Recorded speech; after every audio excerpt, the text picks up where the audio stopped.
Bonjour Bernard, je suis en joie de te retrouver pour faire ce partage avec toi aujourd'hui. Partage, qu'est-ce qui nous réunit? C'est ton dernier livre qui, Tu seras un nouvel homme, mon fils, donc se libérer des injonctions qui pèsent sur l'identité masculine. Et donc, moi, c'est quelque chose en fait qui m'a parlé parce que je m'en suis servi aussi pour faire un petit bout de chemin ensemble avec ce livre. Et puis, je l'ai utilisé aussi au cours d'un week-end pour les hommes. Donc, voilà, ce que je propose aussi, ce qu'on propose voilà, aux personnes qui vont nous écouter, on va te présenter quelques instants. Et puis ensuite, bah, voilà, tu nous expliqueras un peu ce qui t'a animé, qu'est-ce qui t'a donné l'impulsion en fait d'écrire ce livre. On évoquera un concept qui est le corps de souffrance et son pendant, on va dire le corps de gloire, avec une structure ou à trois niveaux, on va dire, pour le corps de souffrance. Et puis ensuite, ben, on partage, enfin en tout cas moi je partagerai aussi ce qui me touche ce qui m'a parlé, ce qui m'a touché aussi dans les blessures qui me sont propres dans mon histoire. Et puis ben, on posera quelques mots pour la fin de notre échange. Ben, bienvenue Bernard, merci à toi de prendre ce temps pour évoquer autour de ce livre et échanger avec moi. Et ce que tu souhaitais aussi, je crois que c'est un échange de cœur à cœur. En fait, on va essayer de descendre du mental vers le cœur pour échanger entre hommes autour d'un écrit, mais échanger de cœur à cœur. Voilà, du coup, je C'est te super. laisse la parole afin que tu puisses te présenter en quelques mots pour les gens qui te connaissent pas. D'accord. Bon, déjà, merci beaucoup de ta confiance et puis de ton intérêt et Hmm. puis de ce partage que tu peux provoquer pour les hommes et puis pour les femmes aussi probablement. Donc, je suis thérapeute, analyste, énergéticien. Donc, alors, thérapeute, j'accompagne comme beaucoup de gens. Analyste, ben, j'analyse, mais avec une approche, on va dire, particulière, la thérapie archétypale. Donc, on aura peut-être l'occasion d'en parler un jour. C'est un concept analytique basé sur des problématiques et des ressources. Et mon idée, c'est de repérer la problématique pour pouvoir repérer en deuxième temps la ressource et provoquer un basculement de la problématique à la ressource. En très rapidement dit, c'est ça la thérapie archétypale. Et puis, je suis énergéticien parce que j'ai mis en place une méthode de soins de libération de mémoire cellulaire. Je travaille en fait sur la libération cellulaire et pour rejoindre l'idée du livre, pour pouvoir libérer des empreintes mémorielles et émotionnelles chez des individus, qu'ils soient hommes, femmes, enfants, eh ben, il faut souvent cerner l'histoire. Et pour cerner l'histoire, eh ben, il faut analyser un petit peu, il faut accompagner, il faut écouter, il faut, donner un regard global, holistique sur la personne. Donc, je suis, en résumé, thérapeute, analyste, énergéticien. Ok. Ok. Merci, merci Bernard. Quelques mots pour moi. Je m'appelle Sébastien, j'ai 48 ans. Je suis le père de 5 enfants, dont un dans les étoiles. Je suis en chemin avec ma femme Amélie depuis 24 ans.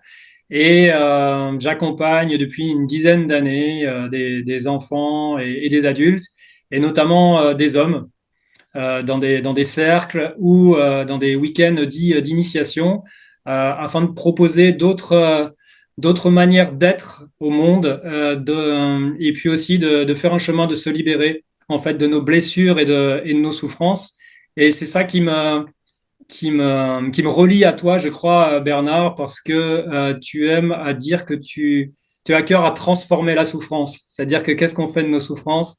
Et moi, j'ai aussi cette idée-là pour devenir plus libre et conscient et pouvoir où est-ce qu'on veut mettre notre énergie pour servir le monde. Voilà. Qu'est-ce qui t'a donné l'envie, en fait? Qu'est-ce qui a impulsé, en fait, l'envie d'écrire ce livre? Tu seras un nouvel homme, mon fils. Alors, au départ, c'est parti d'un autre ouvrage qui est sorti en 2021, en avril 2021, et qui était le corps de souffrance des femmes et sur la libération des blessures des femmes, donc guérir son féminin et guérir sa lignée, et qui était une demande de mon éditrice. Donc, c'était vraiment une demande personnelle d'une personne qui m'avait entendu en thérapie et en séminaire, en formation et qui voulait que je puisse parler des blessures des femmes comme j'en parlais dans les consultations, comme j'en parlais dans les formations. Donc, ce livre a été fait et c'était un vrai bonheur et c'était pendant tout le confinement. Donc, le premier confinement, 9 mois. Et dès que j'ai été vraiment dans ce livre pour les femmes et que j'ai éprouvé une compassion infinie pour la blessure qu'elle porte à travers des générations, sur des siècles et sur des périodes de l'humanité, je me suis dit, mais nous, les hommes, là-dedans, c'est quoi? Comment on peut analyser la même histoire pour nous? C'est-à-dire notre blessure, comment on peut ressentir ça et en parler? Et est-ce que tout ce qu'on a pu attribuer aux hommes sous forme un peu de défauts, est-ce que ça pourrait pas être entendu comme des blessures et non pas des défauts? Et je me suis très vite ressenti dans ce besoin de faire la même chose pour les hommes que je l'avais fait pour les femmes. Et donc, à la fin de la sortie du livre pour les femmes, j'ai proposé à mon éditrice de faire un livre à peu près équivalent, même si ça ne peut absolument pas être équivalent, en tout cas dans la forme, sur le masculin. Et ça a été accepté. Et donc, je me suis lancé dans l'aventure, ne sachant pas trop à quoi ça allait me mener, parce que autant pour le féminin, j'étais dans une compassion infinie, donc, mais pour le masculin, je me suis retrouvé très très vite comme un espèce d'acteur en réaction.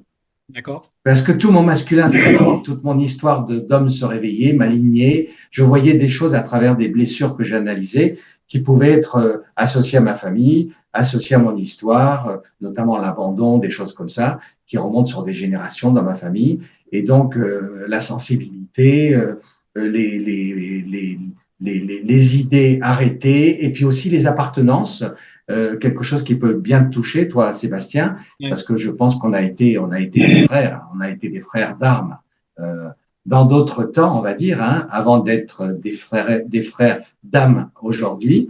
Et les outils qu'on avait à l'époque et les outils qu'on a aujourd'hui sont absolument pas les mêmes, mais on est toujours des hommes et donc du coup, on a à sortir le masculin de ces schémas stéréotypés, paternalistes, donc de toute cette histoire du patriarcat qui nous a verrouillés, bloqués dans une espèce d'armure pour beaucoup d'entre nous qui aujourd'hui passent pour de la sensibilité, de la désinvolture, de la grossièreté parfois, alors qu'en fait ça peut être tout simplement la conséquence de blessures à travers le temps. Et donc je me suis je prêtais au jeu dans l'écriture de ce livre sur les hommes.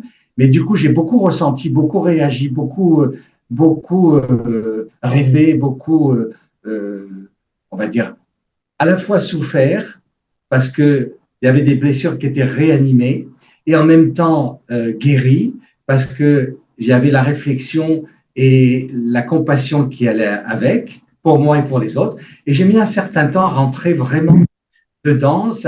Je pense que j'ai éprouvé de la compassion, vraiment la même compassion que pour les femmes, c'est-à-dire en fait une compassion d'humanité. Je l'ai éprouvé seulement aux trois quarts du livre. Mais avant, ça a été tendu pour moi et résistant. Okay. Et donc voilà, du coup, c'est cette proposition qui m'est venue du cœur, spontanément, qui a été acceptée, mais du coup, il a fallu que j'assortisse à ce cœur une raison qui n'était pas évidente à formaliser, puisqu'elle était empreinte de blessures personnelles et de ressentis intimes qui rendaient les choses très différentes. C'est évidemment différent quand tu es spectateur de quelque chose et que tu peux donner ton cœur, c'est plus facile que quand tu es spectateur et qu'on te demande de venir jouer un rôle directement dans l'histoire, quoi. C'était un peu ça l'idée. Voilà. Et après, j'ai été ravi parce que je me suis dit, bon, ça c'est une guérison pour moi. C'est un nouveau regard sur les hommes. Et puis, je me suis dit surtout, parce que je suis humaniste avant tout, j'aime les ambitions humanistes, hein, c'est-à-dire qu'on fasse avancer l'humanité, notre humanité d'aujourd'hui qui a tant de mal à se débloquer. Et je me suis dit que pour que notre humanité, elle devienne ce qu'elle mérite d'être, il faut vraiment que le féminin soit guéri d'un côté et que le masculin soit guéri de son côté. D'accord. Ok, il y a eu vraiment un travail introspectif, en fait, de ce que j'entends pour toi. Ça a été aussi un chemin de guérison parce que tu étais personnellement, on va dire, même si tu es concerné, en fait, par toute cette dynamique, enfin, tout le patriarcat, ou cet environnement, en fait, et l'histoire autour des femmes, il y a eu ce chemin, en fait, finalement, qui a été aussi un chemin de guérison et introspectif parce que tu le vivais aussi, du coup, en tant qu'homme, en fait, cette écriture. Moi, c'est ce Ouais, qui c'est m'a ça. touché aussi à la lecture de ton livre, parce que c'est vrai, bah, du coup, on a le livre aussi avec Amélie, hein, qui concerne les femmes. Et, euh, et c'est vrai que ben, moi, le fait d'avoir ce livre qui est dédié, on va dire, aux hommes, mais aussi les femmes peuvent aller puiser, en fait, dans ce livre aussi. Il les aider à faire un chemin de compassion, en fait, même si c'est pas toujours évident et avec toute la complexité de l'histoire en fait et de toute la violence antérieure. Mais moi, c'est ce qui m'a parlé aussi. Ça fait une dizaine d'années, une quinzaine d'années plutôt que je fais un chemin d'introspection et de travail personnel. Et suite au décès d'un de mes enfants, qui était un bouleversement. Mais c'est vrai qu'on voit un mouvement en fait des hommes qui en prend un peu plus d'ampleur, qui se densifie en fait, des hommes qui ont envie d'aller d'aller à la rencontre en fait de leur intériorité, de trouver d'autres modes d'expression et puis d'aller visiter ce connais toi-même en fait pour justement comme on le disait tout à l'heure de prendre en main en fait, de se prendre en main et de pas attendre de quelqu'un d'autre, de prendre en main leurs souffrances et leurs blessures. Et je trouve que voilà, c'est vrai que ce livre est un bon support à ça. Et enfin, dans le livre, tu évoques quelque chose qui s'appelle le corps de souffrance, qui est un peu une structure pour moi, en fait, de ce que tu évoques. Et bon, voilà, ça me parle assez, puisque ben, dans mon histoire, j'allais dire des souffrances, j'en ai traversé et j'en traverse encore, en fait. Voilà, ce qui m'intéresse, c'est de voir toi, qu'est-ce que tu mets derrière cette notion de corps de souffrance, en fait. Oui. Alors, donc, déjà, bon, j'ai été auteur de ce livre et puis d'un livre précédent qui s'appelait Guérir son féminin, libérer sa lignée, et qui était un peu qui était à l'initiative de l'éditrice. Elle souhaitait ce livre sur le féminin, et Mhm. c'est moi qui ai proposé un équivalent sur le masculin. D'accord? Dans l'idée que ce que j'avais ressenti quand j'ai écrit ce livre pour le féminin, la compassion que j'avais ressentie, qui était vraiment une compassion infinie pour les blessures du féminin et le ressentiment féminin qui résultait légitimement de toute une histoire à travers les temps et d'un comportement patriarcal à travers le temps, que toute cette histoire avait besoin d'être soignée, guérie, et donc je l'ai abordée en tant que thérapeute. D'accord. Et j'ai fait l'équivalent au niveau du masculin. Et donc, mon regard, c'est un regard de thérapeute avant tout. Pas philosophie, pas spirituel, mais plutôt d'avoir quelqu'un en face de moi qui a des histoires, qui a des problèmes et qui donc a une souffrance et qui fait un appel pour libérer cette souffrance. Donc, c'est en tant que thérapeute, analyste et énergéticien que j'ai abordé cette question des blessures du féminin et du masculin. Et donc, le corps de souffrance, pour répondre à ta question, le corps de souffrance, c'est pour moi ce qui résulte de l'histoire d'un individu, qu'il soit homme ou femme, de son histoire depuis la naissance. Et déjà, la naissance est une expérience de vie, la première, qui peut être douloureuse, qui peut être problématique, et qui donc peut constituer une base de fondement blessée, tronquée, difficile à vivre et sur laquelle construire son identité masculine ou féminine. Donc la naissance, c'est important, mais c'est également la vie de l'enfance et de la petite enfance, donc pas de l'enfant intérieur tel qu'on l'entend souvent dans l'émotion de l'enfant, mais plutôt dans l'histoire de l'enfant, c'est-à-dire la petite fille qu'on a été et le petit garçon qu'on a été, parce que ces quelques années de construction de l'identité masculine à travers la petite enfance, elles sont fondamentales. Et si on a été maltraité, pas reconnu, euh, euh, embrigadé, témoin de comportement ou de souffrance, ben, automatiquement, on est embarqué là-dedans. Donc, le corps de souffrance, il s'installe dès ce moment-là au niveau de la naissance, il se poursuit au moment des expériences de la vie jusqu'à aujourd'hui.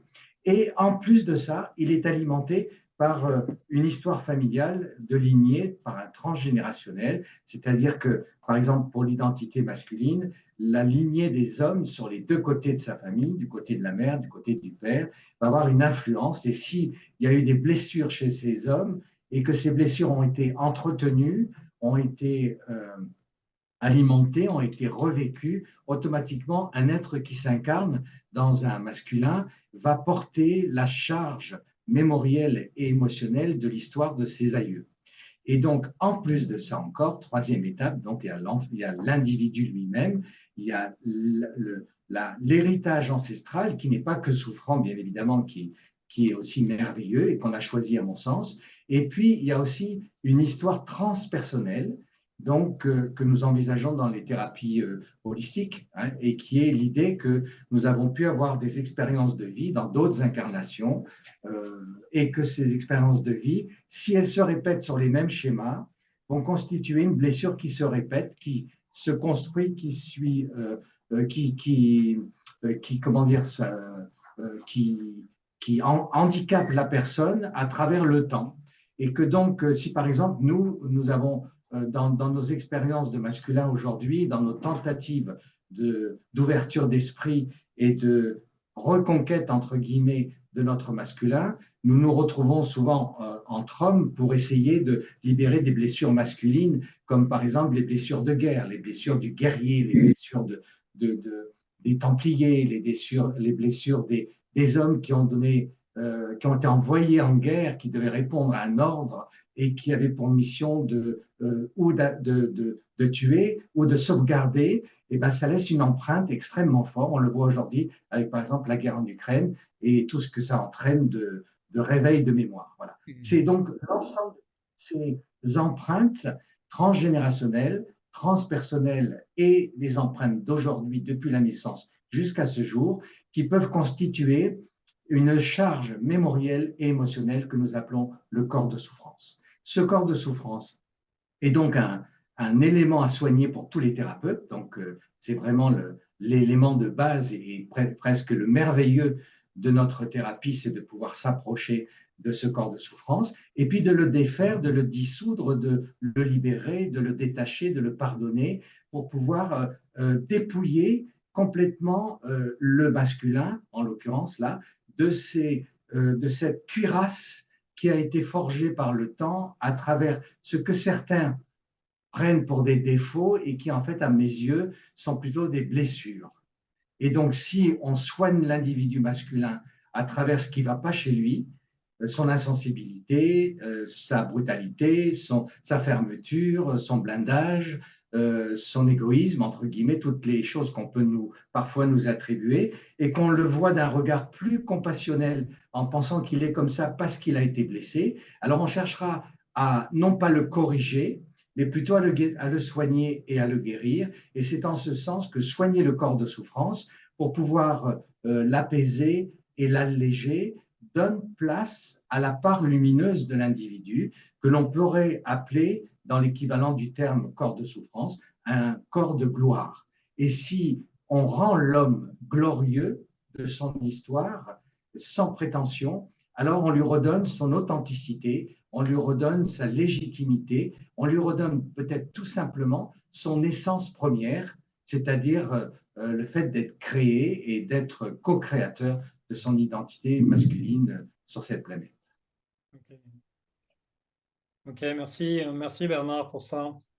Euh, Moi, ce que je souhaitais aussi, c'est pour essayer de donner un peu de teneur au concept, en fait, en essayant de les expliciter, puisqu'après, tu déclines, en fait, ces blessures en trois types. Il y a des blessures qui sont dites archétypales, des blessures qui sont dites sociétales, et des blessures qui sont des blessures de chair.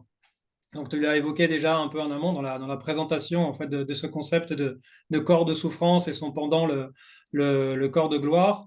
Moi, j'avais envie, en fait, dans les blessures archétypales, parce que ce qui m'a intéressé aussi dans ton approche et dans ton livre, c'est-à-dire qu'en face d'une blessure qu'on s'autorise à visiter, il y a, hum, il y a des clés de guérison et une sorte de mantra qui permet de transformer ça, en fait, de faire un chemin justement vers ce corps de gloire. Et à titre personnel, moi, je les ai notés parce que, par exemple, dans les blessures archétypales, il y a le poids du patronyme.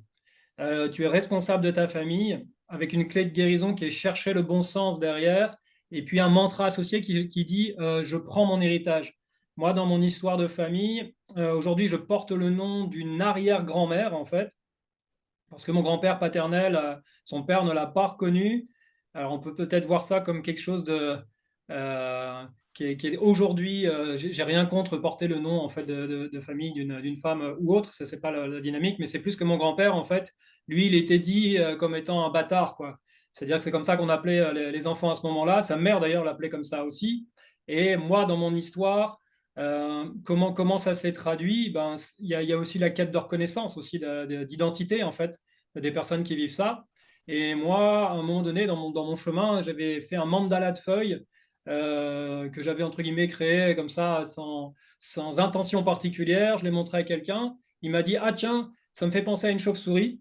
Ok, ça marche. Je suis allé voir la symbolique de la chauve-souris. La chauve-souris, c'est un animal bâtard, un animal bâtard parce qu'il est entre l'oiseau en fait et le mammifère.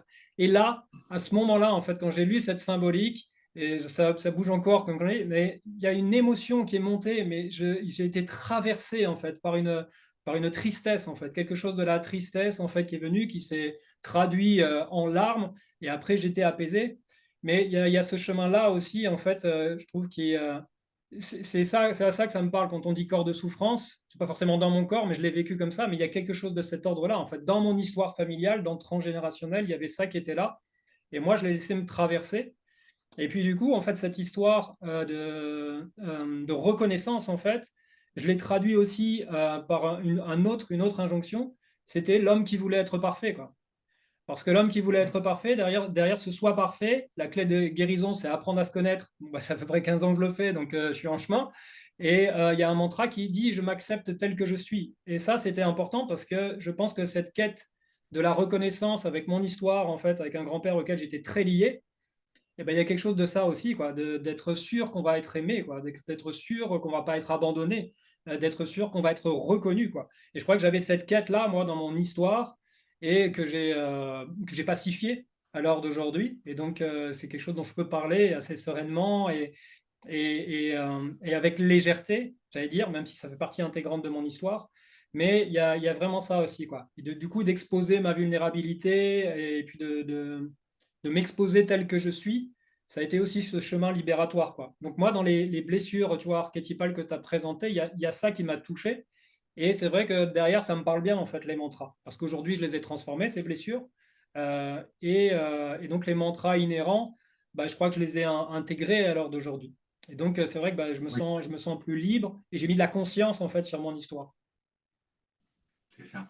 En fait, dans le livre, dans ce que tu exprimes par ton expérience, qui est une expérience de guérison hein, aboutie, donc ça, c'est ce qu'on essaye de faire en tant que thérapeute avec des gens qui ont des blessures qui parfois ne sont pas comprises, qui ne sont pas identifiées, qui sont cachées dans l'inconscient et qui peuvent provoquer du coup un mal-être psychique, un mal-être émotionnel, mais aussi des somatisations physiques par le biais de pathologies. Hmm. Donc, quand on rencontre quelqu'un en thérapie, on va rencontrer quelqu'un, par exemple, qui aurait la même histoire que la tienne, mais qui ne l'aurait pas analysé ni travaillé comme toi. On va comprendre à travers le livre que cette personne, elle porte en fait le poids de la responsabilité et d'un sentiment de faute, de culpabilité de ce grand-père qui n'a pas été parfait, et que tu as eu en même temps la chance d'être dans la protection de la lignée féminine de ta grand-mère qui t'a récupéré, mais toi, tu as été privé d'une lignée masculine, et en plus d'en avoir été privé, tu as eu le sentiment que ton héritage masculin était mauvais, n'était pas bon, il était jugé et critiqué, puisqu'il y avait le sentiment d'abandon, il y avait la trahison, il y avait des choses comme ça. Donc en fait, tu te retrouves objectivement avec à la fois un héritage difficile avec des critiques, des jugements qui peuvent se rallier sous une forme d'une injonction, comme il y en a dans le livre, il y en a 33 dans le livre, comme par exemple, toi, tu ne dois pas être comme ton grand-père, tu dois être parfait. Et deuxièmement, tu dois être responsable. Et puis, troisièmement, tu ne dois pas trahir, etc. Et ça, c'est tout un tas d'injonctions. Et toi, tu as réalisé ça. Et donc, la part positive de ça est presque la part de lumière de ton histoire, c'est que non seulement tu vas te réhabiliter, toi, dans ton identité. J'ai un rayon de soleil là qui vient directement dans mon bureau. Tu vas te réhabiliter dans ton identité d'individu et d'homme en essayant de jouer avec les éléments, avec tes expériences pour les rendre les plus honorables possibles. Mais ce qui est très, très beau et extraordinaire, c'est que en te conduisant au mieux de toi-même, tu vas réhabiliter l'honneur de ton grand-père. Et donc, quelque part, tu vas permettre à ce qu'à un moment donné, quelqu'un, ça peut être toi, ça peut être tes enfants, ne juge plus, ne critique plus, ne condamne plus le grand-père et lui redonne une place dans l'histoire, parce que si ton grand-père n'avait pas été comme il a été, probablement tu n'aurais pas fait le travail que tu as fait. Donc, quelque part, la part d'ombre de ton grand-père a nourri la part de lumière que tu as agi. Et c'est ça le corps de gloire. Tu vois, tu as commencé avec un corps de souffrance qui venait de ton histoire, avec un repli sur la lignée féminine, surtout que tu ne deviennes pas un homme comme ton grand-père. Et en même temps, on a ignoré le grand-père qui, du coup, a été abandonné dans l'invisible, quelque part, hein, avec une incapacité d'être réhabilité et donc de retrouver sa place dans l'univers. Et toi, tu as sans doute désiré vivre ça et venir sur cette terre dans cette lignée-là pour réhabiliter l'honneur de la famille, tu vois, la responsabilité et aussi le droit de vivre par toi-même. Et ça, c'est extraordinaire. Et puis, pour la petite histoire, tu as choisi ce symbolique de la chauve-souris qui est très intéressante et qui est magnifique. Et c'est, n'oublie pas, un animal qui ne sort que la nuit, hein, parce qu'elle voit la nuit. Or, la nuit, dans la symbolique analytique, c'est l'inconscient.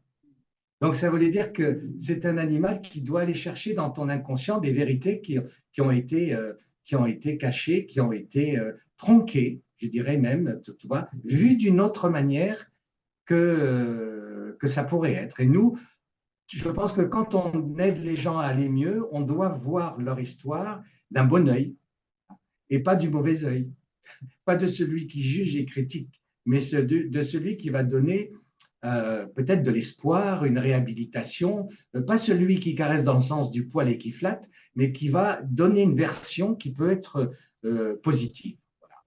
Et c'est ça dans ce livre. Donc, nous avons 33 exemples avec des blessures à la fois donc, archétypales, donc qui touchent l'inconscient collectif, des blessures qui sont sociétales, qui touchent l'histoire de notre civilisation patriarcale. Donc ça veut dire qu'il y a eu des lois, il y a eu des décisions juridiques, il y a eu des comportements économiques, des décisions de pouvoir qui ont été associées à nos blessures et que du coup, comme par exemple le divorce, la séparation, le deuil, tout ça, on a des idées qui sont des idées alimentées par l'inconscient collectif d'une époque et malheureusement de plusieurs époques. Et donc, il y a des mauvaises idées qui ont été entretenues à travers tous les temps et qu'il est temps de transformer, notamment celles que l'éducation de l'enfant, par exemple, ou le rôle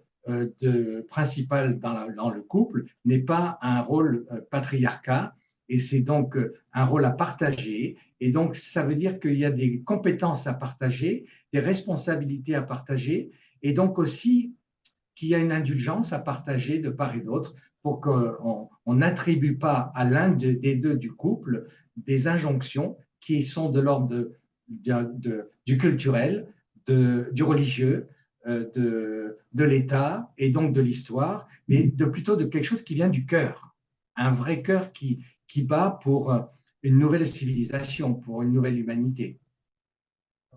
Moi, je veux bien étayer, si tu veux, les blessures sociétales pour que, voilà, toujours pareil, donner un exemple de ce qui m'a touché moi. En fait, dans les blessures sociétales, il y a quelque chose qui m'a marqué, c'est de la charge du travail à la mise à la retraite. Donc, c'est travail pour réussir ta vie, l'injonction. Et je trouve ma réussite dans la joie. Donc, moi, je crois que c'est quelque chose dans mon histoire. En fait, j'avais pris en fait la responsabilité en fait d'assurer la solvabilité du ménage, d'assurer tout ce qui était matériel au niveau de la famille. J'avais pris ça, en fait, dans les injonctions. Et je m'étais beaucoup investi, en fait, dans mon travail. Ça m'a coûté, je pense, le début de relation, d'ailleurs, avec mon premier fils, au tout début. Puis après, voilà, j'ai rattrapé ça. Mais j'avais ça, en fait. Moi, dans le modèle, il fallait que je travaille et il fallait que je gagne comme l'histoire, tu gagneras ton pain à la sueur de ton front. Il y a vraiment cette dynamique-là dans mon histoire. Et puis, ben, en face, il y avait le devenir père, parce que comme je disais, en fait, le soi en bon père, en fait, pour essayer de chercher le meilleur. Et toujours pareil, je relis aussi du coup à l'histoire archétypale où il y a un père qui a abandonné en fait un des enfants en fait dans la lignée. Donc dans le soi un bon père, c'est qu'est-ce que j'ai hérité comme modèle aussi en tant qu'homme dans le patriarcat, quoi. Comment j'ai pris ce rôle? Est-ce que c'était quelque chose pour moi qui était de l'autoritarisme? Il fallait faire régner la loi, il fallait entre guillemets faire obéir et tout ça. Donc aujourd'hui ça a changé. J'ai une autre vision, une horizontalité un peu plus importante dans ma manière d'être avec mes enfants. Mais dans le soi un bon père, il y avait ça aussi, quoi. C'était quoi le rôle du bon père? C'était quoi son job, en fait? De ramener de l'argent à la maison pour subvenir aux besoins de sa famille. Et puis aussi, entre guillemets, d'éduquer les enfants pour que ça devienne des bons citoyens et des enfants bien élevés. Et je crois que moi, ben, voilà, enfin, fourvoyé, ça a été mon chemin. Et aujourd'hui, il y a une autre chose qui s'est mise en œuvre. Et je crois que le fait d'avoir adopté, en fait, quelque chose qui est de l'ordre, ce qui peut s'appeler de l'éducation bienveillante, même si certains confondent avec le laxisme. Mais en tout cas, moi, ça m'a permis de récupérer, en fait, je pense, la relation à mon fils, de ne pas être juste ce père autoritariste, j'allais dire, qui avait juste cette fonction financière et puis bah, après, voilà, donc, dans mon chemin, en fait, donc aujourd'hui c'est pareil, je peux en parler de manière pacifiée parce qu'il y a tout un travail qui a été fait là-dessus. Et je suis en paix aujourd'hui justement avec mon fils et avec mes enfants. Mais ça fait partie aussi pour moi de ces injonctions. Et c'est vrai que quand tu dis devenir père, soit un bon père, le mantra c'est je laisse mon enfant se construire. Et je crois qu'il y a vraiment Non, ça non, aussi. non, non. Je laisse mon enfant me Me construire. construire, tu vois, c'est ça. Voilà, me Oui, oui, construire. oui, oui. Voilà, c'est Parce que ça. l'enfant qui arrive, il est né après toi, Oui. et donc il t'a choisi. Mm. Donc il a des raisons de t'avoir choisi, sans doute. Certainement, quand je dis sans doute, c'est vraiment avec affirmation. C'est pas avec 3 points de suspension. Et donc, il t'a choisi, il a choisi sa mère, et même les problèmes et les archétypes qu'il va travailler. Et si on lui fait confiance, si déjà à la naissance on l'accueille comme une âme et pas comme son enfant, il y a une déposition, il y a une responsabilité qui s'installe, mais une déposition qui s'installe aussi. Et donc, on écoute l'enfant, qu'est-ce qu'il a à nous apporter?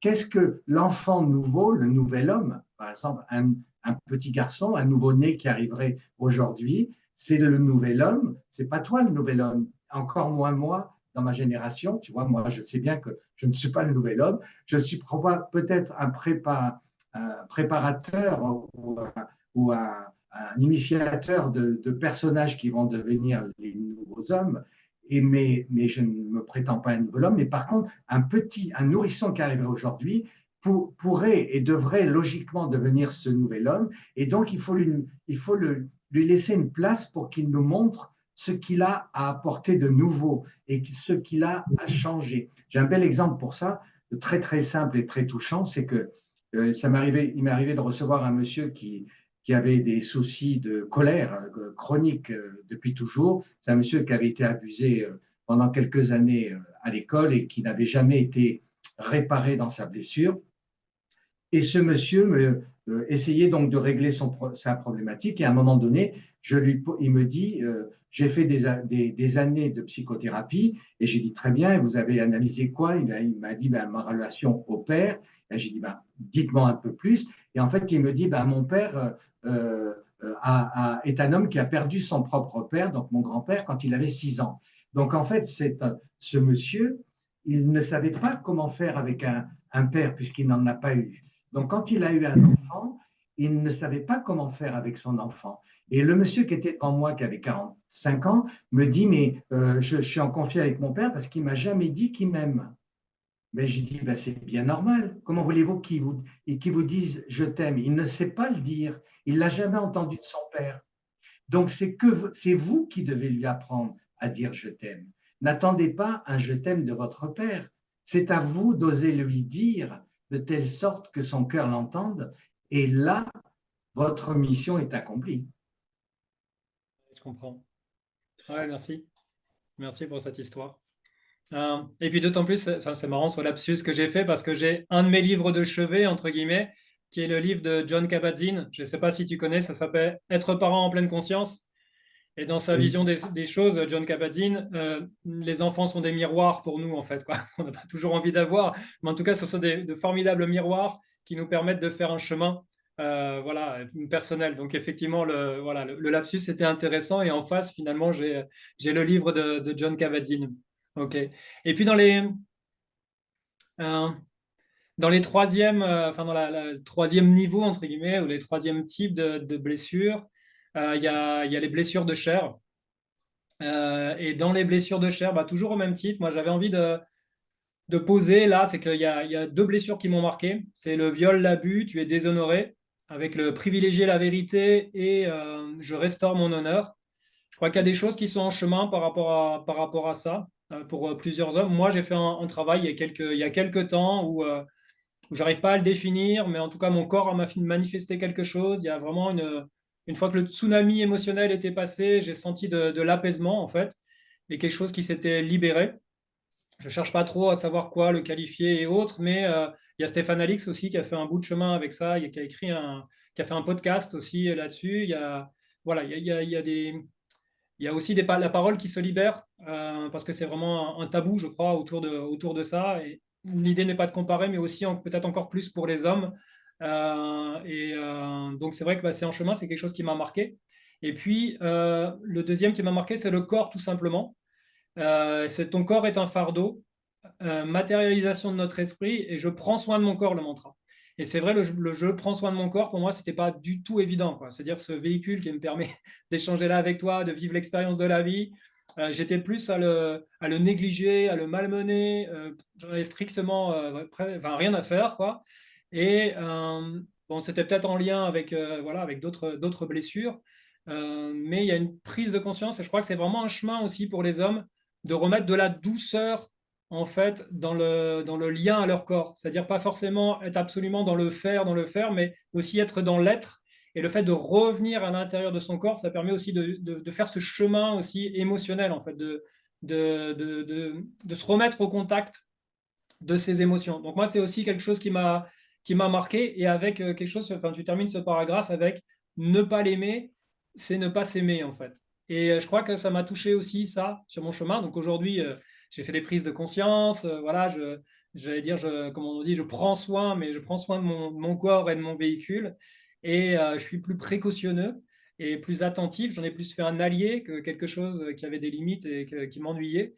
Donc voilà, moi, c'est les deux injonctions, en fait, et les deux blessures en face qui m'ont parlé, avec pareil les deux mantras voilà, qui sont assez explicites pour moi dans mon chemin, en fait. Ben, je pense que les blessures de la chair, elles sont vraiment, elles sont conséquentielles d'une maltraitance des émotions, d'une maltraitance du corps et puis des maltraitances de ces blessures à travers le temps. Donc, au bout d'un moment, quand des blessures s'accumulent et que on entretient un comportement blessant, automatiquement, à un moment donné, c'est le corps qui nous dit soigne-toi. Donc, le corps, en fait, c'est la partie de nous. Je crois qu'on a trois grandes parties en nous, hein, c'est l'âme, la personnalité et puis le corps. Et ces trois parties ont toutes les droits, toutes les trois, je pense, la même intention profonde et le même objectif, c'est de nous apprendre à nous aimer.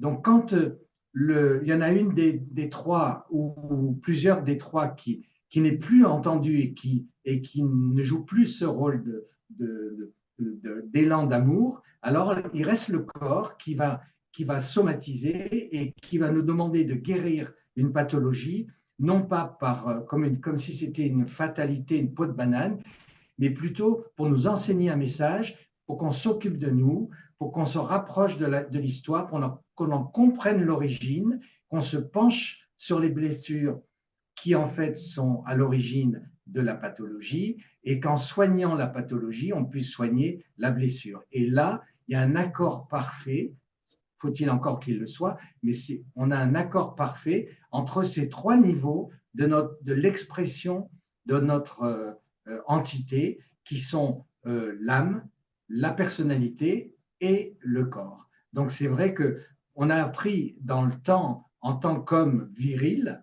à ne pas faire attention à notre corps, à ne pas prendre du temps pour bichonner son corps, pour faire attention d'être beau, séduisant, de faire attention à notre peau, à l'intérieur de notre corps, donc à ce qu'on mange. Donc, du coup, les beuveries, les accès, les excès et les dépendances découlent de ça.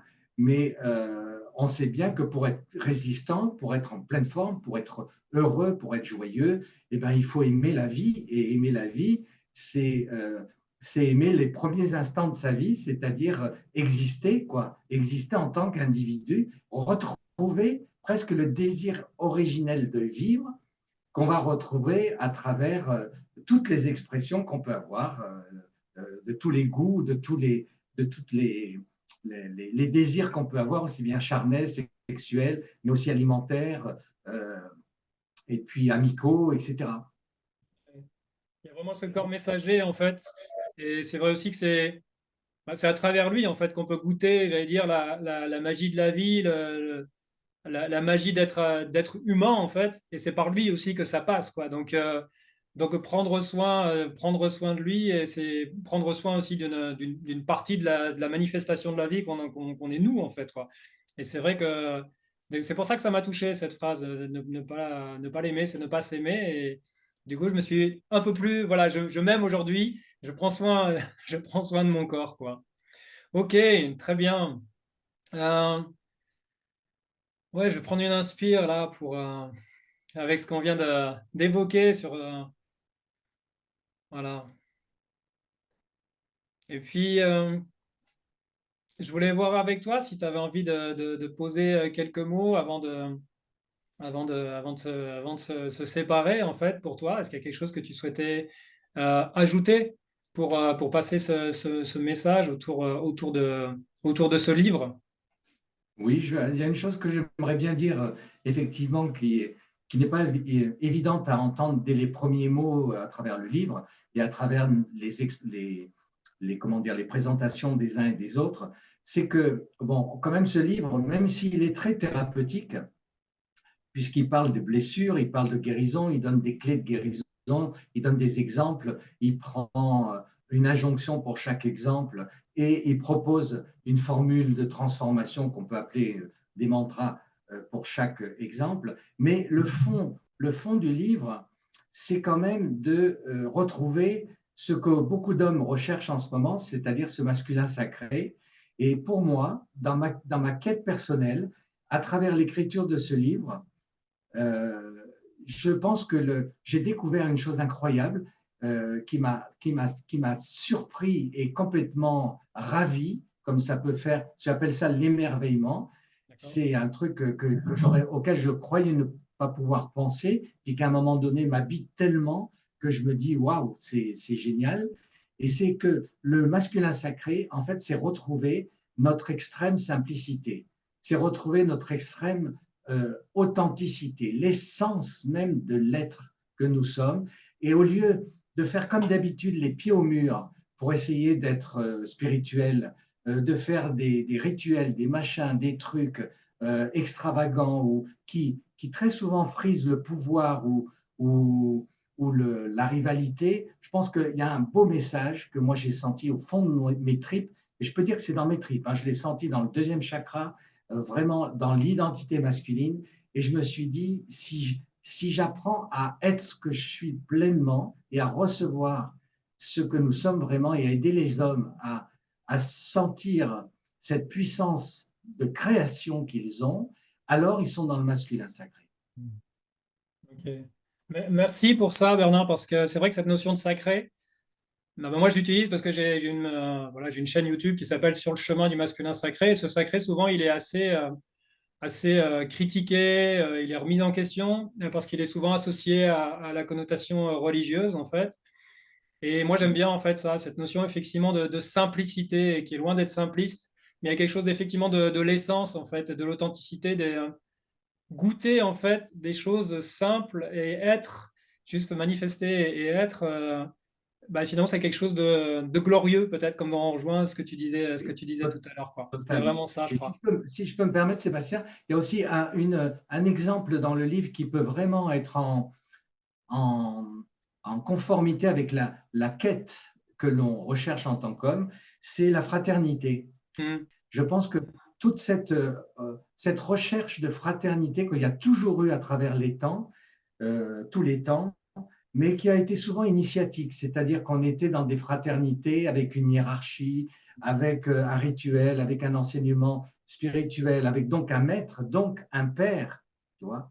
Donc cette hiérarchie patriarcale qu'on va retrouver dans, le, dans les initiations nous ramène toujours quand même à ce patriarcat auquel nous sommes bien attachés, et un patriarcat dangereux et extrêmement délicat spirituellement, parce que qui dit un père spirituel humain, donc c'est-à-dire un maître de loge par exemple, hein, ou un chevalier, ou un gourou, ou n'importe quelle personne qui prendrait un statut d'initiateur pour les autres, nous ramène à notre faiblesse fondamentale, c'est de croire que nous avons toujours au-dessus de notre tête, nous les hommes, un père, que ce soit un père euh, euh, biologique, adoptant, un père professionnel, économique, on va dire, enseignant, que ce soit un père spirituel, et même Dieu a toujours été asséné dans toute notre histoire comme étant le principe hiérarchique patriarcat supérieur. Eh bien, moi, j'espère pouvoir passer dans ce livre, quitte à être un petit peu chahutant, mais l'idée qu'on peut être co-créateur, mais pas soumis à la création d'un père créateur, parce que c'est encore nous mettre dans cette vulnérabilité de l'autoritarisme et du patriarcat. Donc, si on veut vraiment abolir la notion de patriarcat, il faut reconsidérer notre rapport au Bon. divin. Alors, on avait perdu la connexion au divin, mais on l'a retrouvée. Donc, je vais te laisser continuer sur ton propos, Bernard. D'accord. Mais le divin fait souvent comme ça, il perd la connexion pour qu'on le cherche C'est et ça, pour qu'on se retrouve, nous peut-être, on l'a un trouvé, peu c'est bon. plus, quoi. Voilà. Donc en fait, ce qu'on disait, c'est ce qui était important pour vraiment abolir cette, euh, cet état de patriarcat qui nous a moulés, qui nous a vraiment coincés pendant des siècles et des siècles, et qui a été appuyé par les religions, la politique, l'éducation, toutes les structures sociétales qui sont devenues du coup des conditionnements archétypaux, une identité masculine. Si on veut vraiment changer cette identité masculine et abolir la notion profonde de patriarcat, je pense qu'il faut aller jusqu'à l'idée même du divin et de notre rapport au divin pour que ce ne soit plus un rapport patriarcat avec un père supérieur, un père inaccessible et un père merveilleux de toute puissance, mais qu'il faut plutôt se rapprocher de cet esprit de créateur en nous pour pouvoir ressentir dans la chair, dans les émotions, dans l'esprit, dans l'âme, que nous sommes co-créateurs et que nous sommes du coup reliés à un principe divin, mais pas supérieur, un principe divin et pas autoritaire, un principe divin qui est dans notre essence même, parce que nous avons tous été conçus par le principe divin, par l'essence supérieure, et donc il y a un atome de ce créateur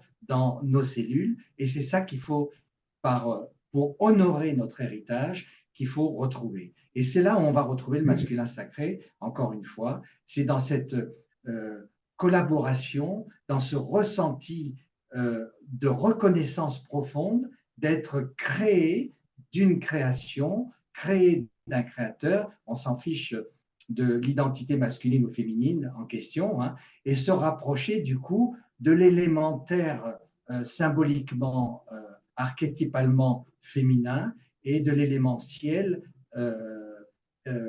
archétypalement masculin. Et là, se positionner comme une antenne entre les deux, nous, chaque humain, chaque homme et chaque femme, avec une prédominance masculine ou féminine conciliable, et que l'on va pouvoir partager à un moment donné, quand à la fois l'homme sera libéré de toute cette armure de patriarcat qui s'est collé et de ces blessures qui le conditionnent, et que le féminin, la femme, se sera libérée de ces blessures et du ressentiment qui sont accolés à ces blessures. Et là, on pourra reconsidérer l'amour et vivre le couple quel qu'il soit.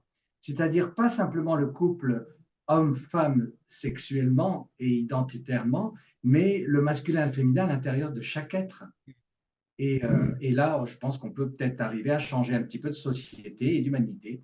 Et je pense qu'on attend tout ça, hein, quelque part, ce changement profond. Ok, merci. Euh, Ça me fait penser à l'idéogramme chinois de l'homme total, enfin l'homme avec un grand H, l'être humain total, en fait, qui est connecté entre le ciel et la terre et qui distribue. En fait, il y a vraiment cette, moi, ça m'amène à ça, quoi. Et pour moi, je pense qu'on peut distribuer vraiment efficacement que quand on est connecté comme ça. Hmm. Là, il y a vraiment, on est une antenne, donc ça passe et puis c'est tout, quoi. Ouais, quelque chose qui On circule, passe ouais. l'amour inconditionnel. Et une fois qu'on est pacifié avec le corps, parce que c'est par ce corps que ça circule, quoi. Par le corps que ça Merveilleux circule. corps qui est l'antenne visible et Hmm. qui est la chose la plus palpable et la plus tactile, donc celle qu'on peut toucher profondément. Hmm. Et j'ai presque envie de me permettre de faire une entorse, mais je pense que dans ton enseignement, Sébastien, ça peut être vraiment utile. C'est que la notion du désir, Hmm. tu sais qu'on travaille beaucoup dans la sexualité, dans le tantrisme, dans le rapport à l'autre, dans le Hmm. respect, d'apprendre à donner du plaisir, de l'amour, de la tendresse, de la confiance, et en même temps à recevoir ça. Et tout ça, normalement, doit se mettre en lien dans l'acte sexuel, mais pas Hmm. que, dans tout ce qu'on fait, la cuisine, etc., tout ce qu'on crée finalement. Et je pense que cette notion de désir de l'autre et du désir de l'autre pour nous, elle est essentielle. C'est le cadeau des dieux pour moi. C'est-à-dire que si on apprend à ressentir le désir de quelqu'un pour nous, pas de jouir, mais le désir de quelqu'un pour nous, alors ça nous ramène au désir originel de vivre. Si on apprend à ressentir à l'intérieur de nous le désir qu'on peut éprouver pour quelqu'un et qu'on s'arrête à cette notion de désir qui est réanimée, on s'approche du désir originel de vivre. Et cette notion-là, elle est totalement fondamentale au sens propre du mot, parce que c'est la première émotion qu'on a pu éprouver en tant qu'âme pour décider de s'incarner sur Terre. C'est énorme. Tu vois, ça veut dire que notre motivation d'exister, elle est basée sur le désir d'exister. Donc, si on le retrouve grâce à l'autre, à une femme, à un homme, alors à ce moment-là, on répond vraiment à notre essence profonde. Merci. Merci Bernard. Moi, je voudrais vraiment vous inviter à ce livre. Ce que je te disais, c'est que c'est, pour moi, c'est pas un livre à consommer, c'est un livre à utiliser, en fait. Euh, Utiliser parce que ça permet, voilà, ce chemin d'introspection, ce chemin vers le corps de gloire dont on parlait. Et puis, même si on n'aime pas lire ou voilà, on n'a pas envie de lire tout le livre, moi j'avais l'idée à un moment donné de me dire, on peut s'en servir aussi presque comme un jeu de cartes, en fait. Quand on fait un tirage de cartes euh, de manière aléatoire, ou le hasard, où chacun y mettra ce qu'il veut, et on peut prendre au hasard une page du livre, regarder ce paragraphe, prendre le temps de le lire, de l'intégrer, de le relire éventuellement avec le cœur et en pleine conscience, et de voir comment ça nous anime, quoi. Est-ce que c'est OK? Est-ce que ça génère une émotion profonde? Ça amène un trouble? Ou ça amène une joie de se dire, ah, je l'ai traversé, ça, je l'ai traversé. Et donc, je trouve que c'est intéressant aussi la manière dont tu l'as écrit. On n'est pas obligé de lire les 33 injonctions, les 33 blessures, les erreurs. On peut aussi l'utiliser comme un outil sur le chemin et en piochant, j'allais dire, ce qui nous anime par le hasard à un moment donné en prenant le livre, voilà quoi, au hasard. Et j'aime bien aussi cette approche de dire que c'est un livre qui s'utilise et qui a vocation aussi à faire ce chemin vers le corps de gloire, quoi. Merci. Est-ce que tu avais envie de poser encore un mot avant qu'on se sépare, qu'on se retrouve, mieux se retrouver à un autre moment? Mais j'avais voilà, quelques lignes qui terminent ton livre, pour moi, qui me parlent. Et puis voilà, de laisser. Je vous invite, voilà, vraiment, je vous invite à découvrir le livre Tu seras un nouvel homme, tu seras un nouvel homme, mon fils. En tout cas, c'est un livre écrit aux éditions Secret d'Étoile, il ne faut pas Oui, oublier. c'est ça, j'avais vu, c'est Donc, vrai, je voulais en parler. voilà. Et c'est pas mal. Et puis, si la question que je pourrais vous laisser, je pourrais vous poser deux, trois questions en suspens comme ça, juste pour que vous donniez peut-être envie d'aller plus loin et prendre le temps de vous aimer, de vous écouter, voilà, de prendre du temps pour vous libérer de certaines, d'un certain fardeau. C'est de vous poser la question, comment étaient les hommes de ma famille? Est-ce que vous l'êtes déjà posé? Les hommes de votre lignée. Si vous me dites, ah bah, moi, j'ai pas de père, j'ai été abandonné, bah, déjà, c'est, au moins, c'est très clair. Donc, vous faites partie des gens abandonnés. Donc, du coup, des gens qui vont avoir pour mission de vivre le sentiment d'appartenance.